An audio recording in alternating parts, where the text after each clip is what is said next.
The birthplace of the Industrial Revolution, Ironbridge, nestles on the banks of the River Severn, dominated by the Iron Bridge itself. A quirk of geological fate gave Ironbridge its place in history. The gorge was formed around about 20,000 years ago, and this was caused by the erosive action of a river flowing beneath a glacial ice sheet. Let's take you right back to over 425 million years ago. Much of Ironbridge would have been covered in a shallow, warm marine sea.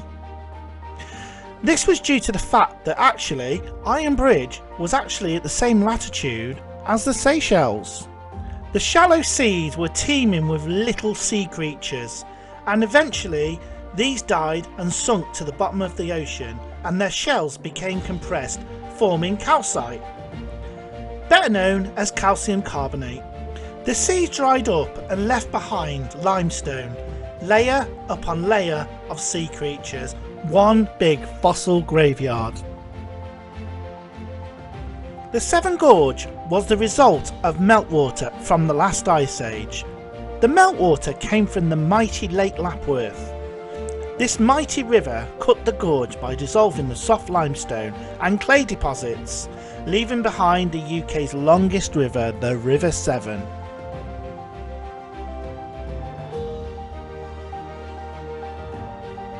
The cutting of the gorge exposed valuable minerals such as iron ore, limestone, coal and fire clay, which kick-started the Industrial Revolution.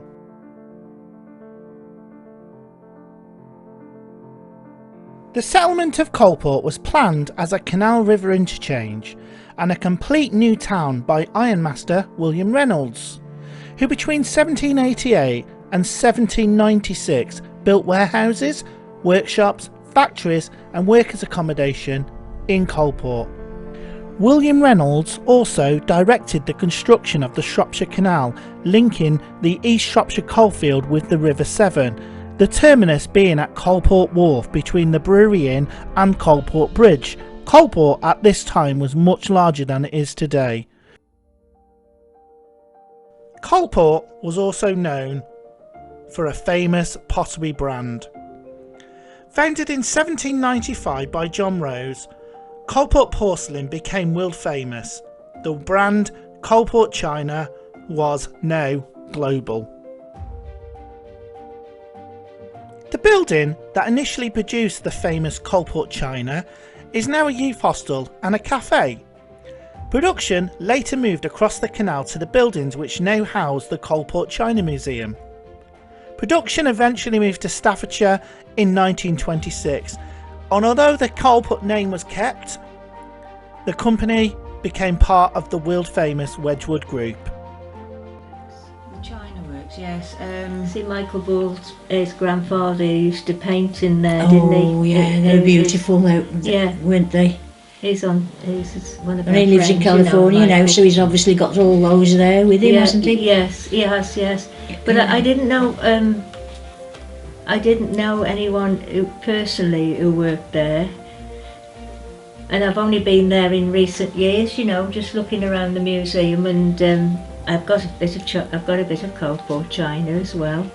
I suppose it's because we were so young, really, weren't we? And a lot of people have found buried Coalport, because I think when they worked there, they used to steal it out, and they used to bury it and hide it. They threw it in the river as well. And I think they thought they were getting caught out. Yeah, that's right. I've heard all them stories from the ones who worked there. Yeah.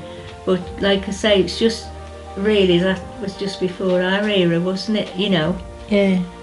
It was all beautiful stuff, though, wasn't it? Yes, definitely. We did used to see, like our mothers, they couldn't afford to buy it really, but they used to treasure it if they had a cup and saucer, didn't they? We weren't allowed to drink out of it, you know, because we broke it.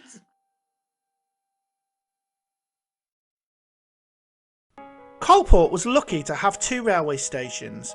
There was Coalport East, which is on the London Northern Western Railway, and that was a terminus from the branch from Wellington. There was also Coalport West, which was on the Great Western Railway and was a through station on the Severn Valley Railway. The lifespan of the railways was between 1862 and 1963. Coalport Bridge, also known as Prince Eddy Bridge, located on the Coalport to Broseley Road. This amazing little cast iron bridge was built in 1818 and featured parts from the original bridge, which was built in 1799.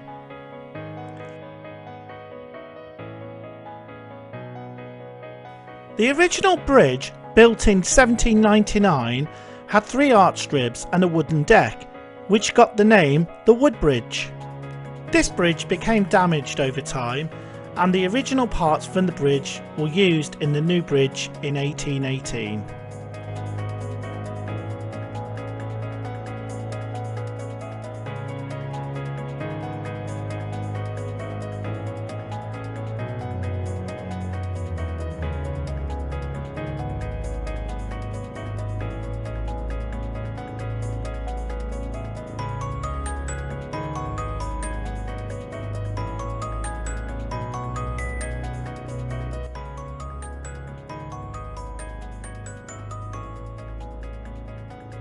Jackfield Village grew up as a river port for the nearby Broseley and Benthall areas.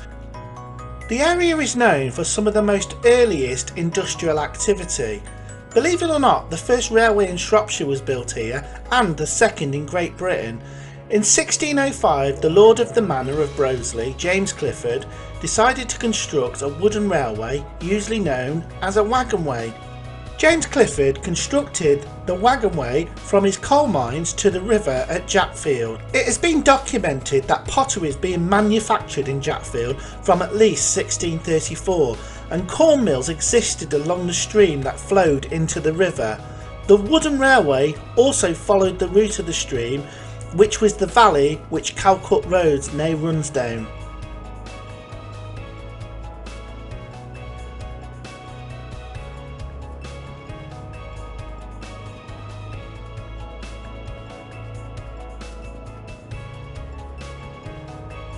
The Jackfield Free Bridge was built in 1909 using reinforced concrete.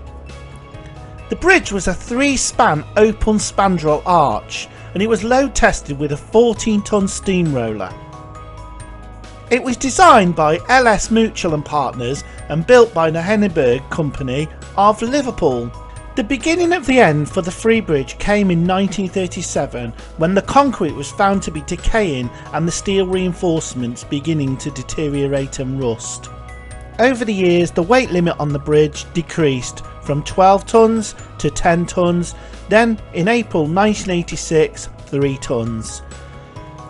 But in the same year, in 1986, the bridge was designated a Grade 2 structure of architectural and historical interest, and was decided it was no longer safe to carry vehicles.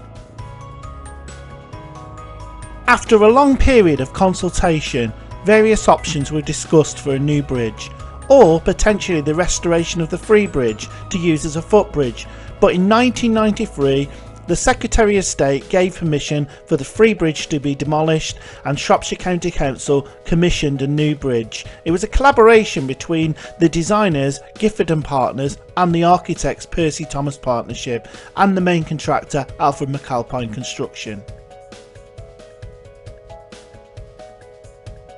The solution to the bridge was a cable-stayed bridge with a single A pylon. It was to have a concrete slab deck between 2 steel beams.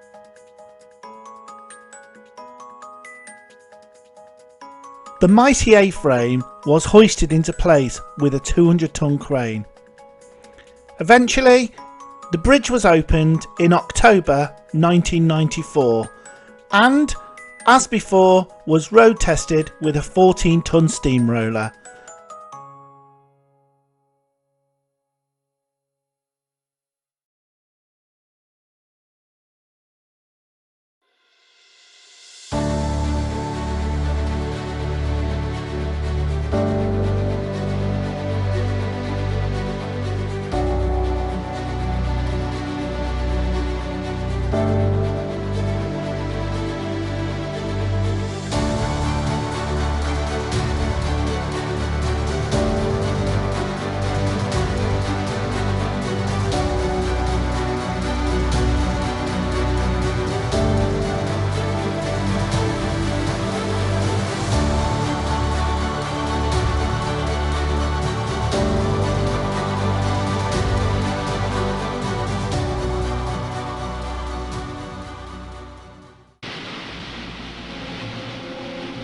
In the roar of these floodwaters can be heard the sentence of death, not for a man, but for a village in Shropshire. It's a village which has known few visitors since disaster arrived. Beneath the track, the hillside is bursting with water.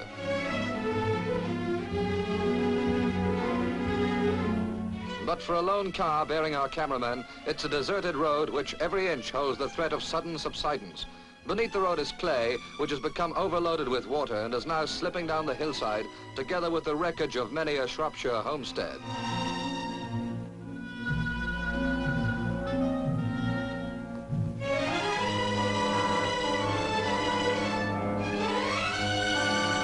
What we are looking on is a scene altogether too familiar in places where there are worked out pits. For about the cause of Jackfield's ordeal there is no doubt. 300 feet above the village is a disused clay mine which has been flooded for the past 12 years. A whole village now suffers because none would suffer the expense of costly pumps.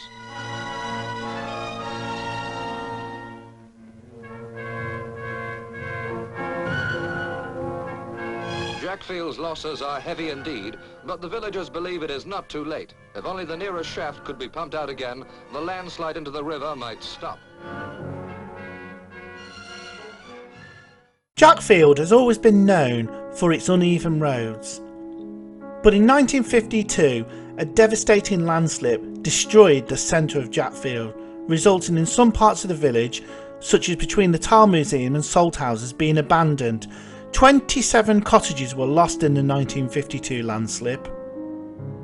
The river actually narrowed by 15 yards. The poor residents tried in vain to carry on with their normal lives. However, things just got too bad and eventually the village was abandoned. Well, a lot of people were evacuated up to Broseley from there. And they were rehoused. They were rehoused, weren't they? My husband's mum and dad were rehoused up into Broseley. Yeah. But it must have been, I don't know, it must have been a very scary thing. I'm glad I wasn't there. Yeah. I was only a child then when that happened. We weren't allowed to go down there, were we? No, Dad wouldn't let us go anywhere near. Out of Ironbridge, were we? No. In them days, Too dangerous. We didn't venture far. Anywhere. No. We just stayed around in Ironbridge. But it was. Well, we were told too. We did what we were told in those days, God, didn't we? Yeah, we did do what we were told. There was none of this shaking back or anything, was there? No. Well, we just heard that the houses were just sliding into the river, and if we went down there, we could have been sliding in the river just with them. But I was 12. Don't forget, I was only 12 then, and you two were younger, so we wouldn't have been allowed to go anywhere, would we? No matter what. Yeah, but my dad did tell us about that, and he said just keep away from there because you wouldn't have a chance if you got down there. The houses are all slipping in.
During the 60s, 70s, 80s and 90s, people did eventually come back to Jackfield, making it their home.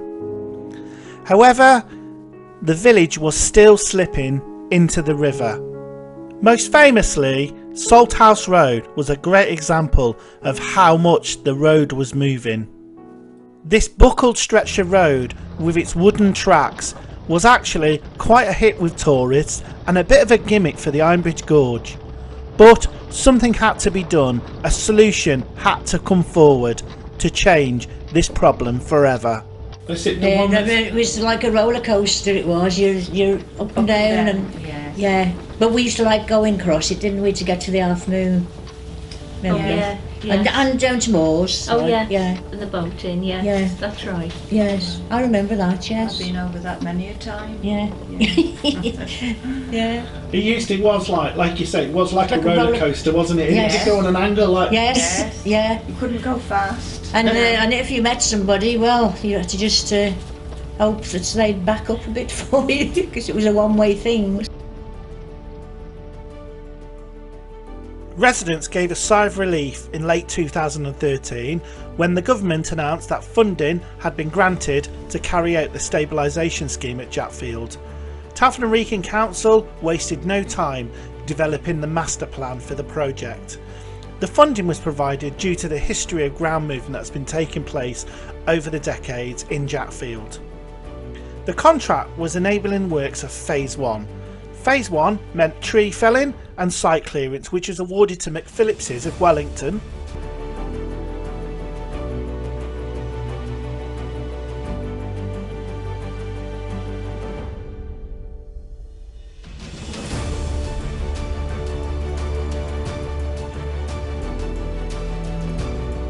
This long-lost village was about to give up its secrets. 8 of the 27 houses engulfed by the landslip of 1952 have been uncovered by excavations.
In 1713, the Firstfield family set up a pottery works in Japfield. Their brand became Telfordbyair, a highly vitrified black earthenware decorated with gold flowers and figures. It became famous around the mid-18th century. The manufacture of pottery continued in Jackfield throughout the 19th and 20th centuries. Pottery moved away to Stoke-on-Trent, but then Jackfield became famous for tiles. Moore & Co was established in Worcester in 1850 by the brothers George and Arthur Moore. Called Moore & Co, they quickly gained a high reputation for their mock medieval floor tiles. The clay in Worcester became unsuitable and they were importing Shropshire clay at a great expense. Eventually, in 1862, the company decided to move to Broseley in Shropshire to take advantage of the good quality local clay. In 1861, Moore & Co employed a workforce of 83. The business was growing, so in May 1883 they moved to Benthall Works at Jackfield in Shropshire, a brand new purpose-built factory over 5 acres. This was the largest tileworks in the world. Moore & Co have supplied ceramic wall and floor tiles to some of the world's most prestigious buildings. My mother-in-law and father-in-law worked at Moore's Tiles. When I first got married in my house, I had 2 Jackfield fireplaces, and I have got a couple of tiles that have been painted of from the Moore's Tiles, which is very old. You can find Moore & Co tiles in cathedrals, hospitals, public buildings, schools, colleges and even warships. Moore & Co went through various acquisitions and eventually they closed down in 1970. In 2001 the company was reformed and are now making bespoke Victorian tiles.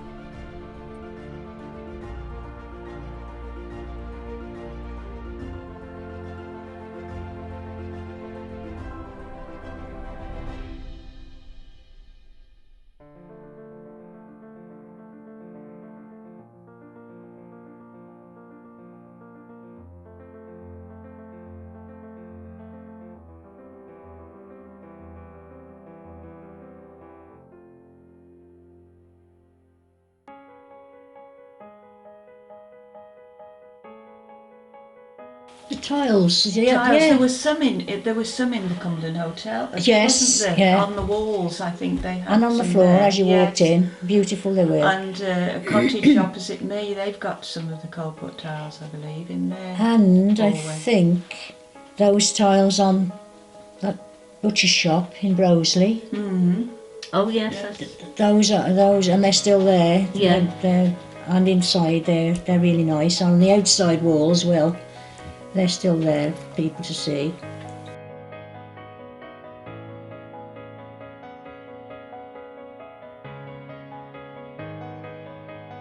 Another tile manufacturer at Jackfield was Craven Dunhill & Co. The business was formed on the 9th of February 1872 by Yorkshire businessman Henry Powell Dunhill. Dunhills were initially based in the old buildings in Jackfield, but later the firm relocated to a nearby new factory known as the Jackfield Works in February 1874. Craven Dunhill tiles can be found all over the world, but also in cathedrals. Chester Cathedral and Shrewsbury Cathedral have great examples of their fantastic tiles. Craven Dunhill moved to Bridgnorth in Shropshire and closed their works in 1951.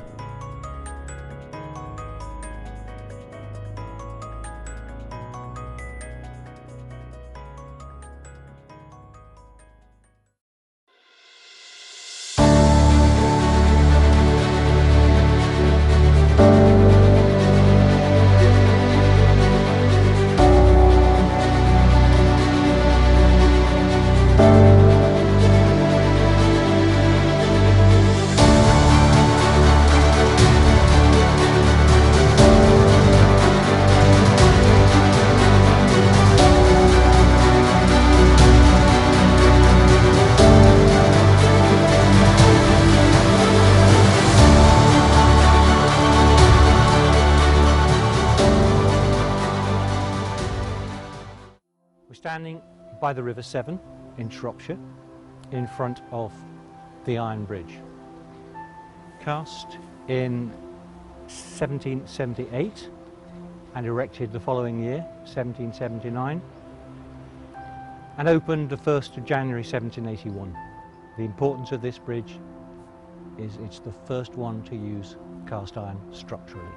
And from this bridge, all our other iron and steel bridges grow. This is the daddy. When it first opened, nobody really trusted this new material until there was a really serious flood.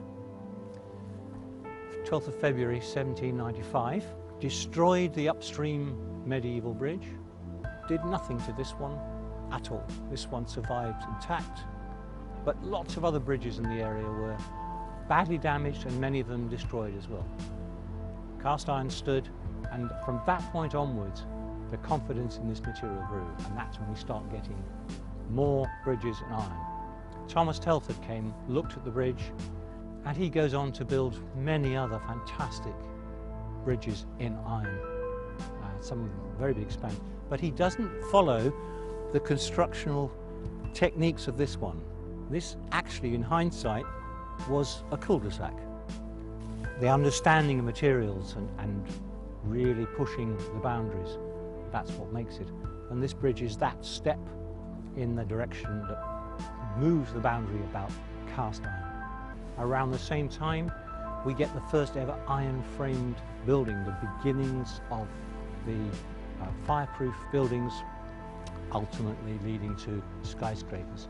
The idea of civil engineering hadn't been formalised, but we know of eminent engineers who have been involved with the bridge over its life, many of whom have been important members of the institution of civil engineers. No less important than Thomas Telford, who was here very early on to advise on the bridge in the 1795, 1796, the first president of the institution. When the bridge was built, it went from nowhere to nowhere. There was no town here. There was a community on the top, there was ironworks up the side valleys, there was industry, but not a town.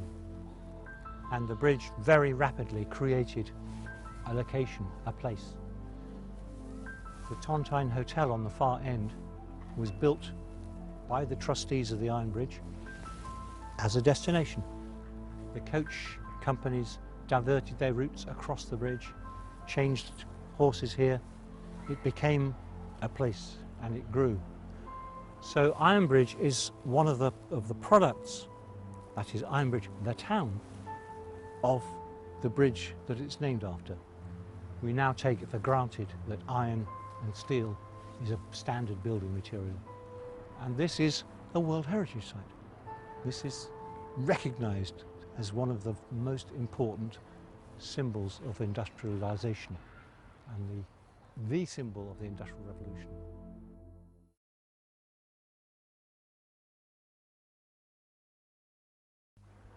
The bridge over the River Severn at Ironbridge, now part of the new town of Telford, is the symbol of the beginning of the Industrial Revolution, though it's a matter of record that the new Iron Age started 70 years earlier, in 1709, a couple of miles away at Coalport. It was there that Abraham Darby created industrial history by becoming the first man to smelt iron using coke.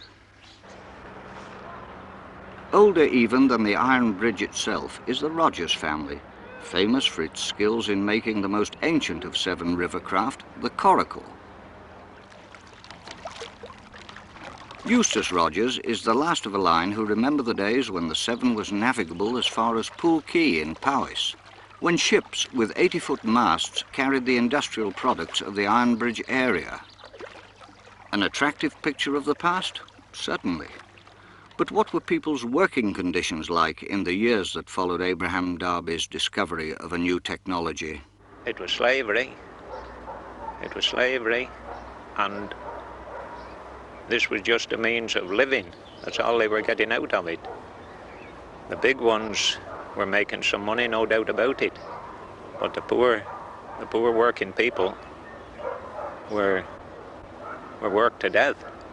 The poverty of the time gave rise to another means of livelihood, poaching. I suggested to Eustace Rogers that his family had been somewhat involved in this new growth industry. Well, I should say that's an underestimation. They were very much involved in it. My old granddad, it seemed to all revolve around him. Tommy? Tommy, yeah. And at one time, I think it was about the biggest concern in the area was poaching. There was 15 of them here. And I expect there was only about half of them out of jail at the same time, the other half being in. Nacky did about, what, 15 years, didn't he? Nacky did 13 years. Did he? Yes, 5 years was his longest time. He did 13 years altogether. Nacky did.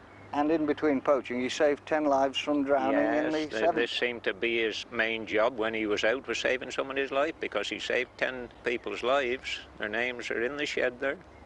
And I believe Billy Wright's great-uncle, Johnny Thompson, he did a bit. He was one of the gang, old Johnny Thompson, But this was out of necessity. It was a case of that or starving. And the thing was, they were risking getting in jail for long stretches, 5 and 7 years, and they were just helping the community like this. When industry had used up the natural resources of the area which spawned it, it moved on to other areas. The decline had started quite a good while ago, but what really put paid to it was when the country was faced with a depression in the late 20s and 30s. And I doubt whether any area felt a depression any more than this. After the depression, in the late 30s, there were scores of houses condemned here, and the families had to go to a new estate on the top, much against their own wish. They didn't want to go. They went up there and they died unhappy people. And the place really, as the buildings went, as the cottages went, so the tradespeople moved out. And it was real depressing to come through the streets. So many empty buildings, so many empty shops, and it reached the stage that it was regarded as a ghost town. No other word for it. Ironbridge might have remained a ghost town. Then Telford Development Corporation moved in. Today, Ironbridge is a thriving tourist centre which attracts more than 250,000 visitors every year. Old established businesses remain, and alongside them, a new generation of shopkeepers. Some local people are heavily critical of the change, but not all of them. Yes, it's viewed with very mixed feelings, I can assure you, and whatever they do. I can complain. You might think the way I've been talking, I'm in favour of everything, but I'm not. But let's face it, most of what they've done is an asset to the place. That's what I think. In a lot of places, the house where Susan Wallace lives would be marked by one of those nice blue plaques, because it's the birthplace of Ironbridge's most famous sporting son, former Wolves and England soccer captain, Billy Wright. No, just the highways that used to, everyone's related to each other. That's right, around here, yeah. But there were great stuff, but it's fantastic here. Amazing changes, Bill. Oh, when I left here, it was, 1938. So much has happened to this place, particularly where I was born, because down there, where I've got, we used to play football on that and after school. That was the ash bank? Yeah, there was to be a gasometer down there, yeah, and it was been there for years, and it was laid down at about 30-40 yards square, and that's the only place we could play. That's where you lost your first football, I believe. You've heard that one, have you? Yeah, my dad bought it for me for the Christmas, and I found it on Christmas Eve. Brought all the kids out, there's houses over here and there, and we used to go down, took it out, and it went down the bank into the river. Dad was very good. He got me a pair of boots for the Christmas day, but that's the first football I ever played with anyway. And was it your first pair of boots? No, not the first pair, because I can remember, what, 8 or 9, because up here is the Green School, that's where I first went to. Yeah, and I was playing at school there for about 9 years of age. I got into the school team, so I'd had a few pair of boots before then, because my dad played as a player here for Ironbridge, and I used to go and watch him play on a Saturday. That's my first photograph in the football team. Yeah. Well, what do you think of the changes, Bill? Do you like what you see? Yes, I think so. I'll tell you what I do like, Peter. I think the way they're changing it now, they're keeping the Ironbridge as it was. They're not modernising it to the sense they're changing the whole house system. They're building up the cottage, that's what I like, because it is historic. It's keeping Ironbridge as I want to see Ironbridge, with the people looking as it is for history, and double century this year. So when you come back, you still feel at home? When I come back, I feel it hasn't changed, and people know me, relatives still here, and yes, I think when I do come back, I don't come back very often, but when I do come back, yes, it's there's places I can still see. My first house up there, yeah. Brockle Bunk, as we say, on Belmont Road, and that's where I was born. Yes, it's nice to come back to where you were born. Today is very, a bit tear-jerking to see the house that I really was brought up in, and that one is just across the way. And that one, I'm sure they'll do something about, along with all the others. I hope they will, yes, because around here now, as you can see, it's been really modernised. It's beautiful. If they do bring those up to date, then the view from that house there is fantastic down onto the valley, because it's the green, the woods, you can all see. There's not many places around in this country. Well, who knows, Bill? You might come back. I might do, Peter.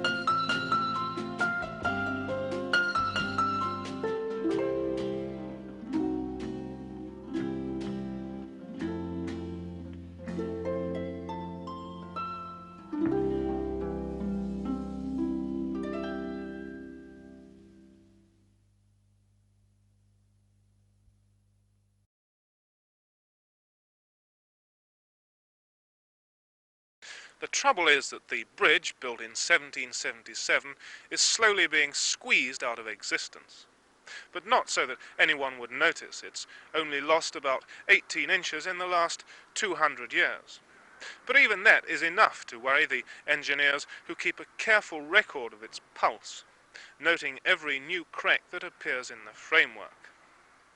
What's happened is that both sides of the gorge have gradually been slipping down into the River Severn and adding pressure to the buttresses of the bridge. It was built as a completely rigid structure with no sliding bearings to allow for something like this. The bridge was close to traffic in 1934 and at the same time scheduled as an ancient monument. The owners gave it to Shropshire County Council in 1950. The man who built it, Abraham Darby, was one of those who made this part of Shropshire famous as the cradle of the iron industry. Indeed, he built the bridge as a tribute to Britain's industrial greatness. One wonders how he'd feel to know it was still here today.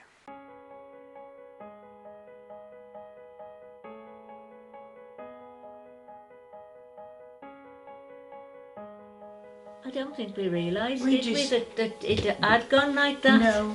To be honest. It was still our bridge. Everything was, the shops were lovely and everything seemed okay, and then I think it was like in the 1960s, was it early 1960s when the shops started to be, nobody was in them, they all left. Yeah, it was the early 60s. No, it might have even been the 50s, late 50s.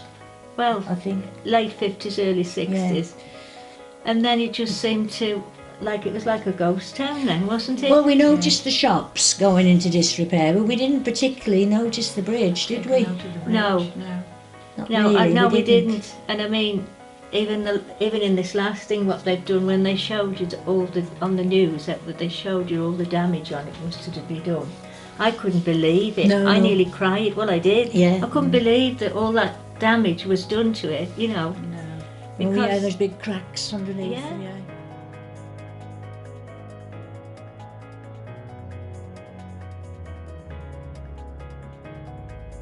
With the coming of the new town of Telford, Telford Development Corporation took ownership of it, and they put £147,000 in between 1972 and 1974.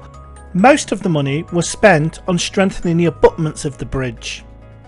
The bridge then became the property of English Heritage, and in 1999 the whole bridge was covered in plastic and scaffolding, and an assessment was done, and things were not good. I'm Morgan Cowles, Head of Conservation and Maintenance for English Heritage, and this is the Ironbridge Conservation Project, which is English Heritage's largest conservation project since becoming an independent charity in April 2015. The repairs and the damage that we've just been looking at on the bridge there are arising from some casting imperfections from when the bridge was built, but primarily due to damage caused by movement in the gorge actually over the 240 years since the bridge was constructed. This is the first bridge in the world to be made of iron, and is the great-grandfather of all metal buildings and structures that followed it all over the world. This project is a £3.6 million project, and on Monday we'll be launching a crowdfunding campaign seeking to raise £25,000 towards the work. It's the first time English Heritage have been involved in a crowdfunding campaign, so that's all new to us and we're very excited about that, and we really hope that the public will help us achieve our goals and conserve this structure for years to come. Subject to cracking. There's one just behind Lisa there that you'll see that's cracked top and bottom. We've had to carry out some kind of emergency works to make sure that that piece didn't actually come loose prior to the scaffolding going there. So that's one of the worst affected components. They've cracked in a number of places, but generally at the top or the bottom. You can see this one here at the bottom. So this is, as we were saying on the way up, how the cast iron it's very strong in compression, but in tension it's brittle and it's weak. So you can see there where that's broken away. And this pattern, we used our survey, through our survey work, we did a 3D laser scan. Been great efforts made during the work that's going on here to keep it open for the public. You're very conscious that it's a big draw, that's why people come here.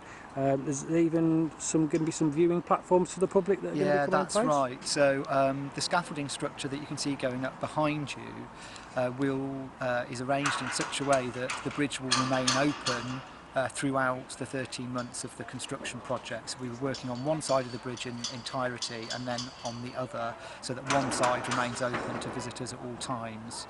We'll also be in March constructing a viewing platform here on this side of the bridge, which will allow visitors to have unparalleled views, close-up views of the bridge.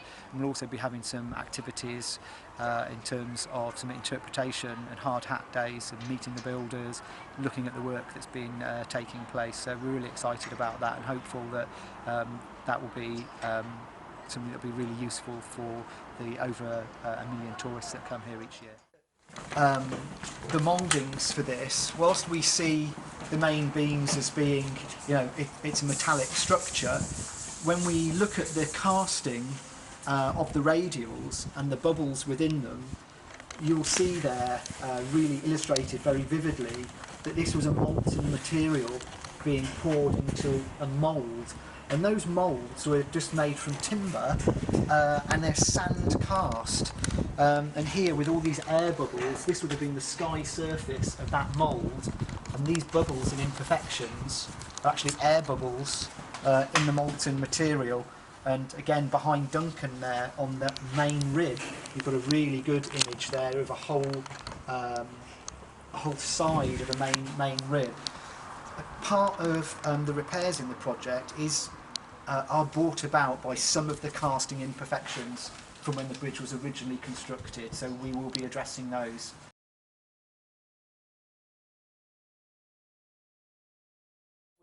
ingredients waiting to go into the furnace.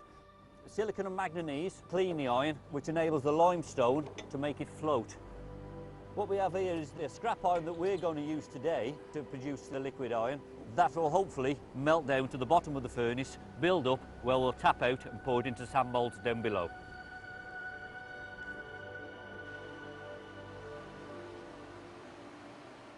The craftsmen here have created a wooden pattern which is a half-size replica of one of the radials from the Ironbridge. This would have been a small strut used to hold together two of the larger component parts.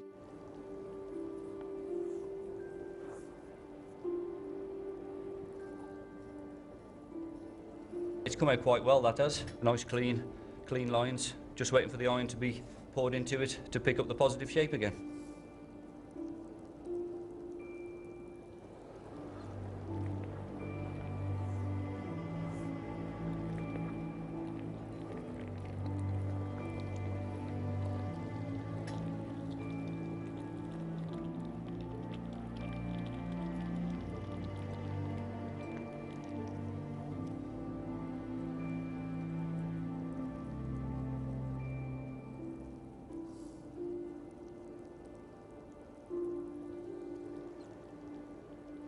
Once in the moulds, the iron sets in a matter of minutes, but it can take a considerable amount of time to cool down completely.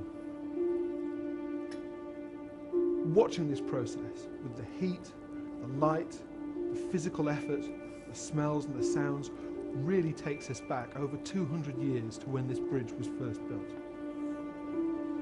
Construction was begun in 1779, and whilst finished in 1780, it wasn't open to the public until 1781.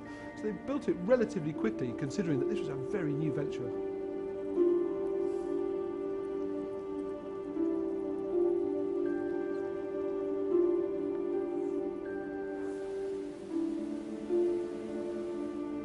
It's come out very nice, actually. The top side of it, you can just see where the sand's not been, it hasn't got a perfect finish.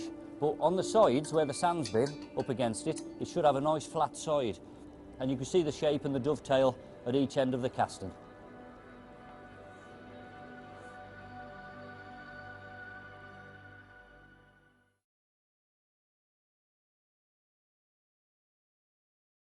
Going to be a very, very grand reopening. I am here at the world famous Ironbridge. It's an incredible structure, but when I was last here in April 2017 with the One Show, we learned then that the bridge needed some serious TLC. So a major conservation project was begun, and that led to a very intriguing surprise donation. Well, the project has now finished, the scaffolding is off, you can see this elegant structure in all its sparkling glory. Eagle-eyed viewers will notice one big change, but more about that later as we go up to open the bridge. First, a little reminder of why this structure is just so unique.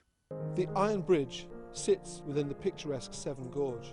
It's the first ever freestanding structure made entirely of metal, and as such, it's a symbol for the birth of the modern world. This landscape has always been one of industry.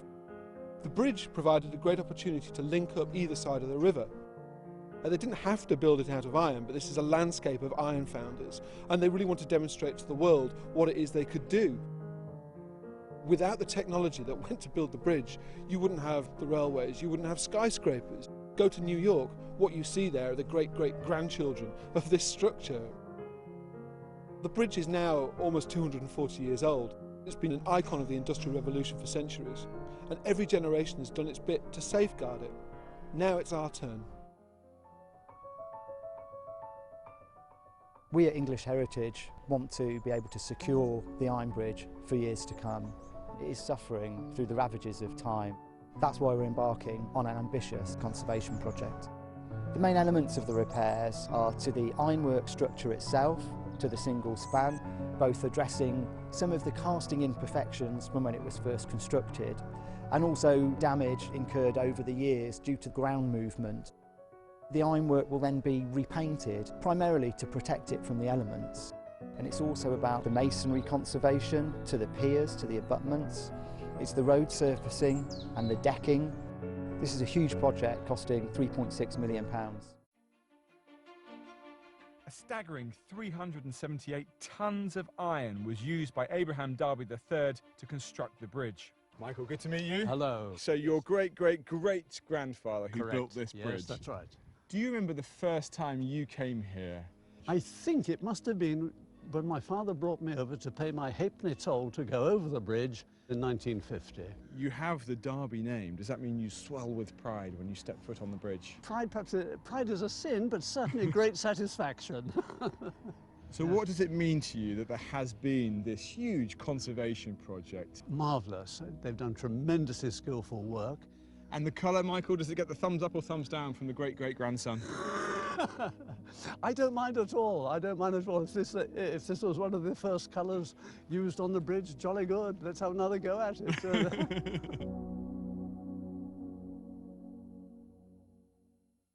We're now up here on the bridge. We are ready for this grand reopening, so I'm delighted to say that we're being joined by local school children who are marching across the bridge towards us.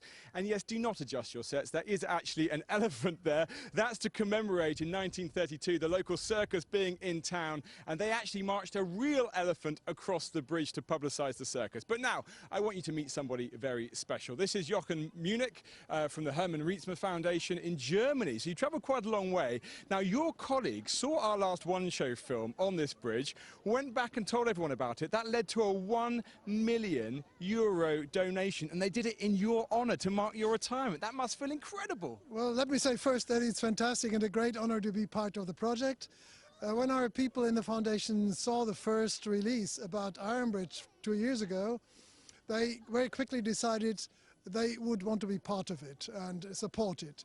The reason being that this is one of the prime examples of industrial engineering on a European scale, really, because industrial revolution emanated from here but took over in the whole of Europe. Excellent. Well, great to have you here, and we're so grateful for the donation as well. Let me come along now to Kate Mabel, the Chief Executive of English Heritage. Now, Kate, your biggest ever project at English Heritage, £3.6 million. Tell me about all the work you did with that money.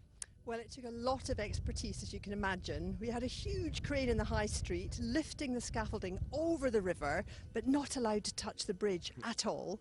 And then we also had to commission over 300 bespoke cast iron wedges to hold up the deck.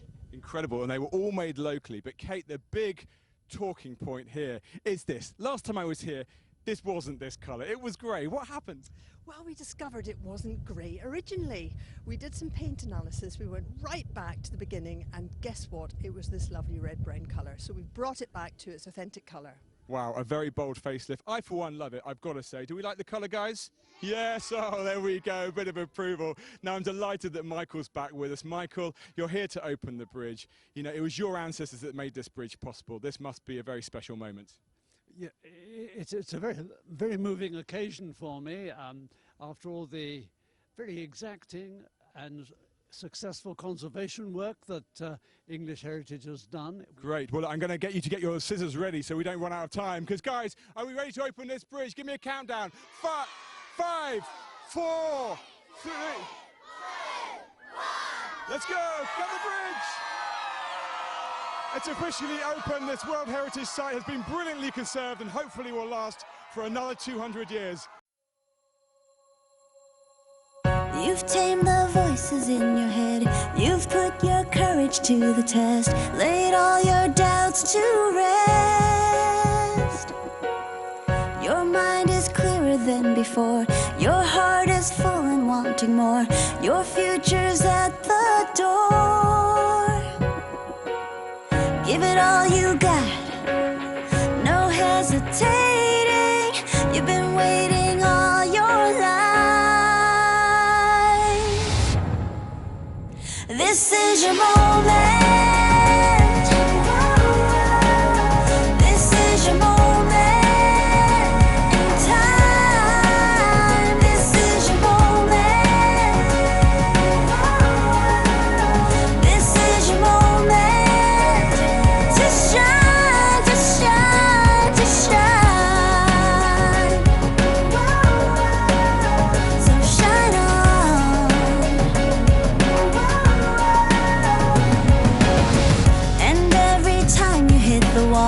Remember, you can have it all, even the mighty fall. It's closer than it's ever been, and now it's more than just a win. It's where your life begins. Yeah, there's no holding back, no overthinking. You've been reaching all your life. This is your moment. This is your moment in time. This is your moment.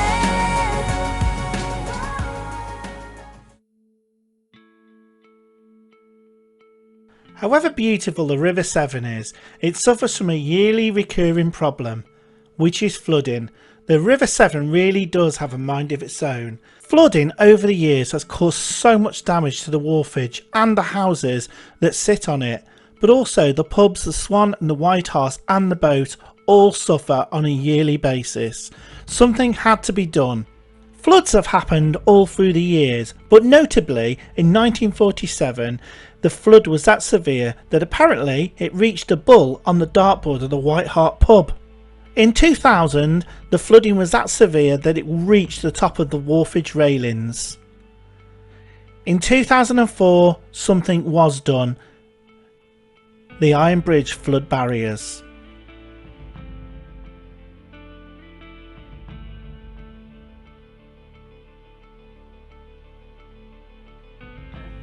It used to come right up to the top of the stairs in there. And my auntie, she lived in the end house, number 47 Naylor's Row, with 7 children. I think it was just a 3 little bedroomed house. Well, they were all the same along there, and when the river came up, they used to be upstairs, but when it started coming up the stairs, they just had to move out to Trinity Hall and camp out there. And quite a few of them did there. And the 1947 flood was, I think, the worst one.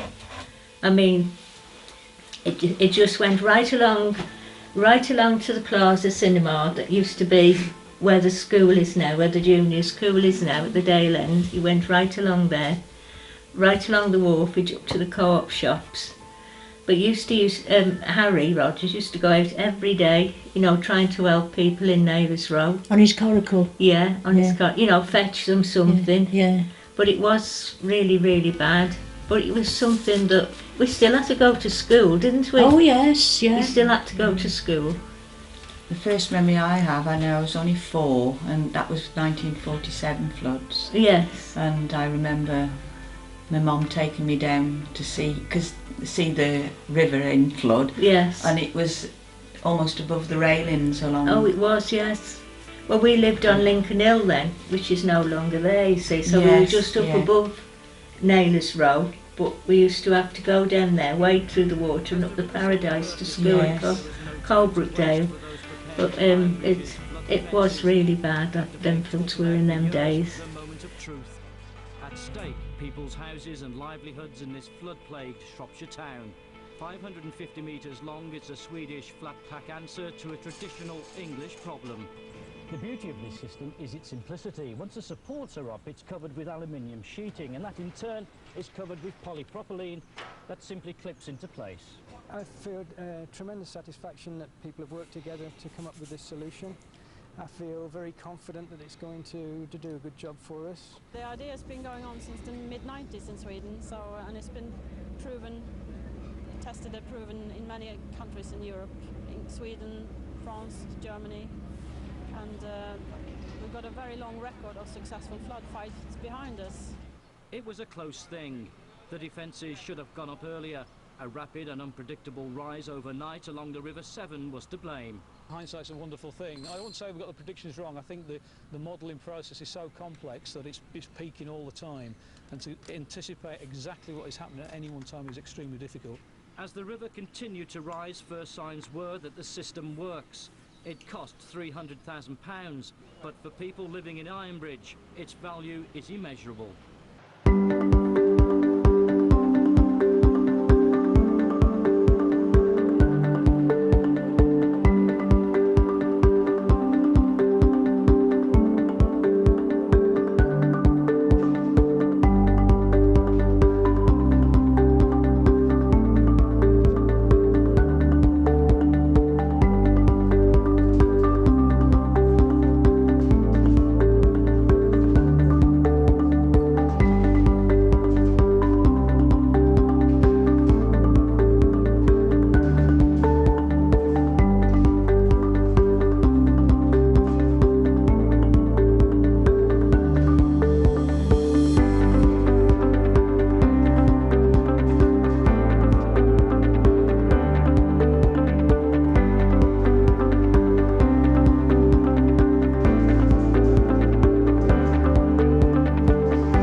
I'm Margaret Ann Roberts from Ironbridge through the Dale yesteryear.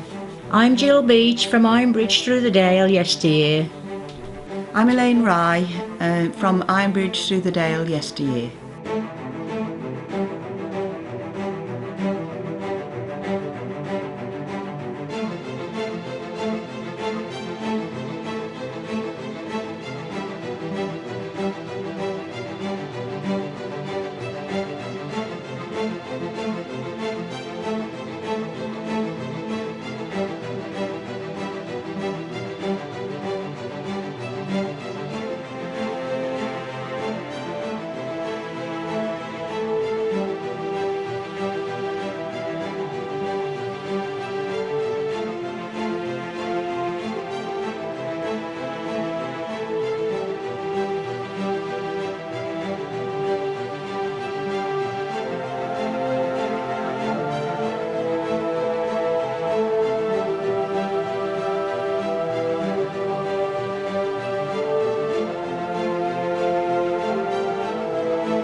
Polly Mason was at the bottom of Tontine Hill, next to the co-op. And newsagent. Newsagent confectionery shop. Percy Mason was her husband and Percy's her son as well. And she got this. If she liked you, you were okay. But sometimes she was. Well, she just wouldn't serve you, would she? She said, "What do you want?" When I went into Mason's shop and asked for some sweets which were on the top shelf, she says, "You can't have them because I can't reach them." Yeah, that's right. And, as Margaret said, she either liked you or she didn't. Yeah, that's true, isn't it? Yes. But there were a lot of characters. Our uncle George Tosh Edwards, they called him. He was a character. He used to lead the carnivals, didn't he? Oh, yeah. And, he was a right character. And then there was the two Simpson brothers who used to sit around the Bartlam fountain in the square with their clay pipes. But all the old men used to sit around there, didn't they? Yes, yes. And then there was the tontine with the parrot outside who used to swear at you. Yes. He used to swear when the bus drivers taught him to swear when they were turning the buses round there, you see. That's what happened there. Well, they used to reverse the buses up towards the Ironbridge, didn't they? Yeah. And then the bus conductor would blow his whistle. Then the parrot would start doing. The driver wasn't sure what he was doing, I don't think. No, that's right. And then there was Annie Rowe. She used to go in the Plaza Picture House. Yeah, well, and in the Central she used to go in, Annie did. Yes. And she'd sit right where we were at the front seats when we were younger, you know, and the cowboys would be on, and she'd be shouting out all the time in the pictures, "He's behind you, he's behind you," with the gun and that. Yeah. Everybody knew Annie, didn't they? Yes, they did. There was a lot of characters, really, wasn't there?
In February 1927, Ironbridge was selected for the site of a super power station by the West Midlands Joint Electricity Authority. To build a power station, you require water, that came from the River Severn, and also coal, which came by rail. It was a perfect site in every way. The construction of the first power station, later known as Ironbridge A Power Station, began in 1929. The first phase was completed by 1932, and the station officially opened on the 13th of October 1932. It was becoming clear that the power station could not keep up with the demand in electricity, so extra boilers and generator sets were added in 1939. Now generating 200 megawatts at full capacity, it was clear another power station was needed, so plans were drawn up to build a brand new power station right next to the current one.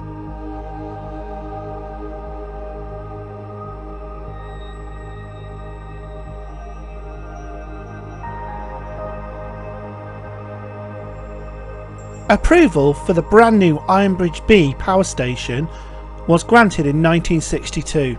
Construction began in 1963 with the aim to begin generating electricity in the station by 1967. The project architect Alan Clark worked closely with landscape architect Kenneth Booth to ensure that the station merged as seamlessly as possible into its natural surroundings.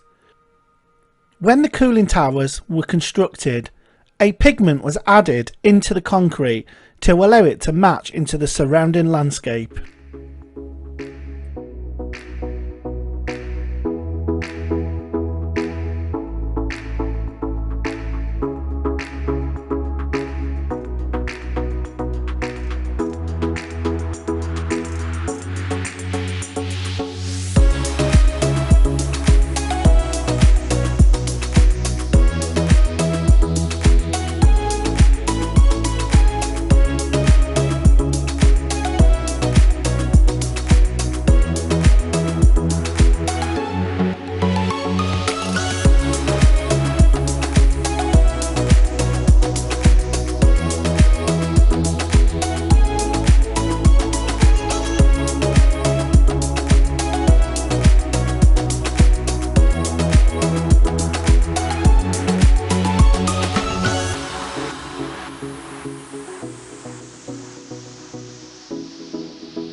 Ironbridge B started feeding power onto the national grid on the 11th of June 1969.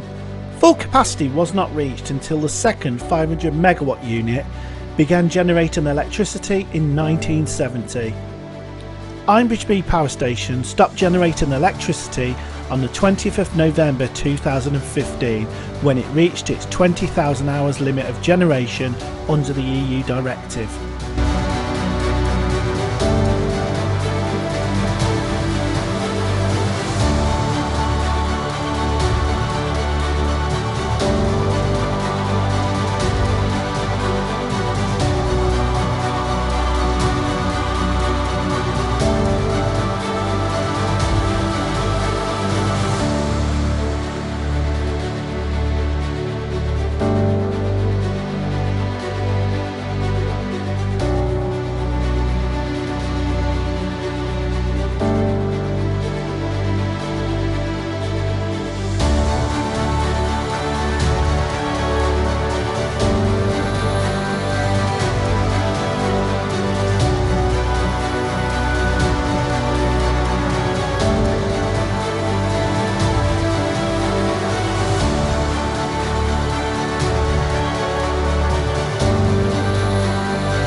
setting up, it's 7:30 and we're just setting up the Coracle Regatta, and everything will be running properly by 11:30.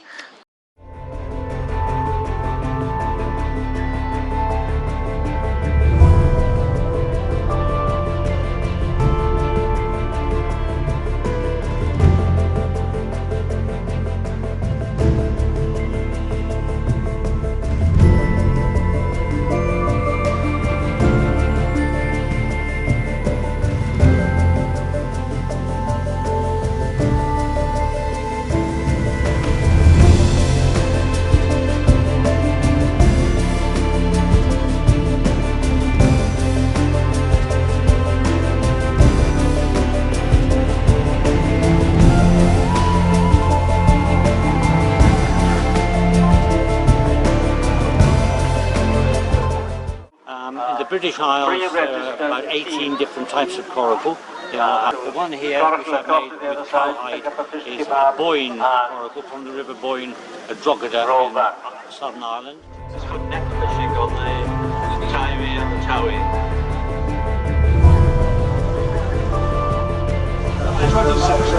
Thank you.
Hi there, I'm Nicola Lowery. I'm a resident here in the Gorge and the former Ironbridge Gorge Borough Councillor on Telford and Wrekin.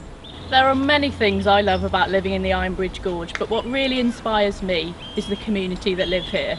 Ironbridge was obviously designated as a World Heritage Site in 1987, and that really played testament to its part as part of the Industrial Revolution. But it's the community here that I think is such an important part of what makes it unique and so important to many people. The inspiration of people here in the Gorge is what created manufacturing and revolutionised manufacturing around the world. And it's that creativity, that innovation and strength that still exists today in this community, whether they're looking at creative ways commercially, creativity, environmentally. And it's that part of the Gorge, that relentless passion, that spirit that I think really attracts people here from all over the world to Ironbridge, whether that be to visit, to explore, to live. And I'm so proud to be a part of that community, and I think it's so important as part of not just the World Heritage Site designation, but that incumbency to continue to protect and enrich the Gorge. It's at a really pivotal stage now where we have reached a post-industrial point of the Gorge, where nature has arguably reclaimed this beautiful World Heritage Site. And I think it's at a stage where the blazing furnaces have been extinguished in Coalport, and we now need to think about how we can preserve and enhance that history moving forward. But there's so much to experience here in Ironbridge, from the Ironbridge itself and the original settlement in Coalport where the manufacturing techniques of coke were first created, to Coalport where you've got the China Museum, where you have Jackfield, the navigation techniques that were used there, the tiles, that there is so much you can see through foot, through river, and it's just a truly beautiful place. And that is, for me, I suppose, what creates its uniqueness and its specialty. I live in the Gorge. Every day I see something new, something I didn't see before, and it's on a continual journey. And the community plays a big part of that, not just along with the stakeholders that exist here, but the community really want to be involved. They want to play a part in its heritage. They're very proud, as I am, of where we live. And I think now we're at a point where That strength and creativity continues to exist in the many businesses that continue to evolve, but we now need to continue working together, not just to protect our heritage, but to look forward to the future, to see what the future holds as well for the gorge. In part of the gorge's future, I think it's really important that it acknowledges its industrial heritage and the part that we played as part of the Industrial Revolution. Within that, I do think we have a responsibility to be part of conceiving green technology, so that we are a big part of the green industrial revolution that must come forward in the coming years. The gorge had a big part to play within that, and I think within the innovation and creativity that exists here, we can equally be a big part of creating that technology and embracing that clean future for us all.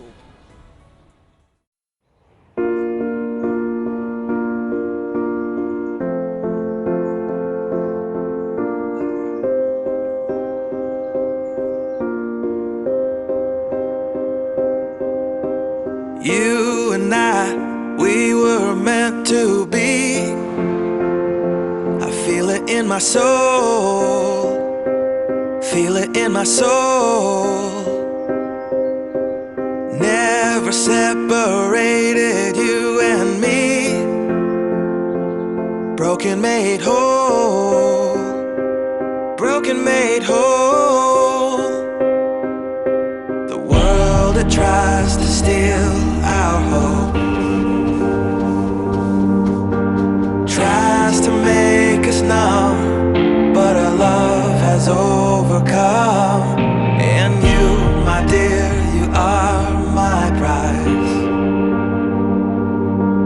When I look into your eyes, love overflow, I'm never letting go.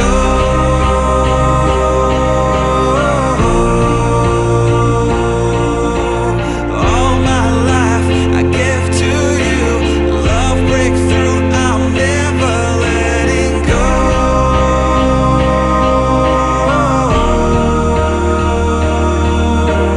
Never ceasing, our love grows ever increasing, I won't let you go.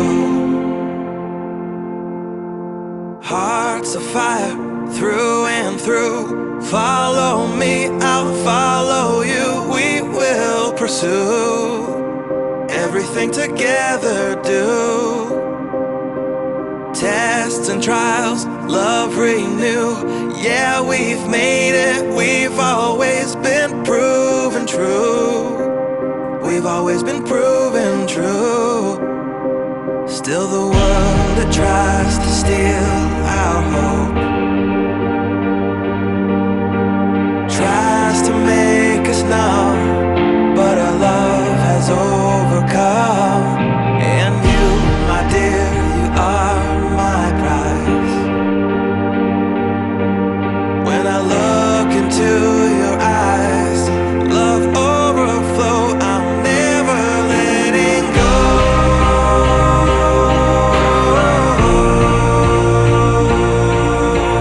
All my life I give to you, love breakthrough, I'm never letting go.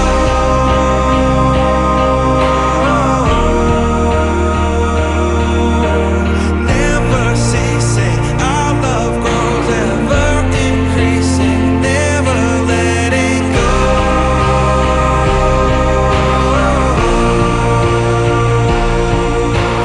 All my life I give to you, love breakthrough, I'm never letting go.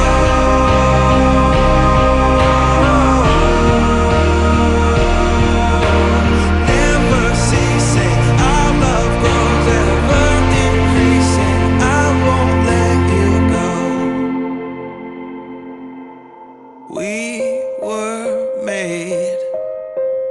We were made for each other.